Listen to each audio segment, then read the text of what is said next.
Hello aspirants, இன்றைக்கி நம்ம TNPSC எக்ஸாமில் கேட்ட ஒரு மென்டல் எபிலிட்டி கொஷின் தான் பார்க்க போகிறோம். ஒரு புத்திசாலி மனிதன் மூட்டைக்கு 30 மாம்பழங்கள் வீதம் 3 மூட்டைகள் எடுத்துகிட்டு போகிறான் அப்படின்னு சொல்கிறாங்க. ஒவ்வொரு சுங்கச்சாவடியை தாண்டும் போதும் ஒவ்வொரு மூட்டைக்கும் அவன் ஒரு மாம்பழத்தை அந்த சுங்கச்சாவடியிலே தந்துடுறான் அப்படின்னு சொல்கிறாங்க. மொத்தம் 30 சுங்கச்சாவடிகள் தாண்டும் போது அவன்கிட்ட எவ்வளோ பழம் இருக்கும் அப்படின்னு கேட்குறாங்க. எல்லோரும் நம்ம என்ன நினச்சிருப்போம் அப்படின்னா, ஒவ்வொரு சுங்கச்சாவடியிலையும் ஒவ்வொரு பழம் கொடுத்துட்டான் அப்படின்னா 30 பழத்தில் வந்து என்னென்னா மிச்சம் எதுவுமே இருக்காதே, 0 தான் இருக்கும் அப்படின்னு நம்ம நினைப்போம். ஆனால் இங்கே என்ன ட்விஸ்ட் கொடுத்துருக்காங்கன்னு பாருங்கள். புத்திசாலி மனிதன் அப்படின்னு கொடுத்துருக்காங்க.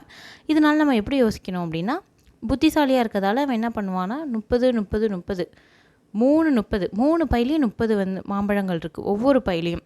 இப்போ இந்த 30 மாம்பழங்களை வந்து என்ன பண்ணுவான் அப்படின்னா கொடுத்துக்கிட்டே வருவான். ஒவ்வொரு டோல்கேட்டாக கொடுத்துக்கிட்டே வந்து என்னென்னா 10 டோல்கேட் தாண்டும் போது அவன்கிட்ட எவ்வளோ இருக்கும்னா 20 இருக்கும், இங்கே 20 இருக்கும், இங்கே 20 இருக்கும்.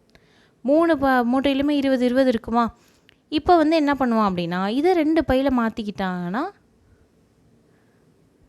என்ன வரும்? 30 30 பழமாயிடுச்சு. 20 20 20 3 இருந்தது, 2 மூட்டையாயிடுச்சு. 2 மூட்டையானால் என்ன பண்ணலாம் அப்படின்னா ஒவ்வொரு டோல்கேட்லேயும் 2 பழம் கொடுத்தா போதும். ஸோ 2 பழம் கொடுத்துக்கிட்டே வந்துக்கிட்டே இருக்கான். வந்துக்கிட்டே இருந்தால் என்ன ஆகுது அப்படின்னா 15 டோல்கேட் தாண்டிட்டான். 15 டோல்கேட் தாண்டிட்டானா இங்கே என்ன இருக்கும்? 15 காலியாக இருக்கும். மிச்சம் 15 இருக்கும், இங்கேயும் 15 தான் இருக்கும் மிச்சம். ஸோ இப்போ மாம்பழம் எவ்வளோ இருக்குது? 15 இருக்குது 2 மூட்டையில். 15 டோல்கேட் தாண்டிட்டான். ஏற்கனவே ஒரு 10 தாண்டிட்டான். மொத்தம் 25 தாண்டிட்டான். 25 டோல்கேட் தாண்டிட்டான்.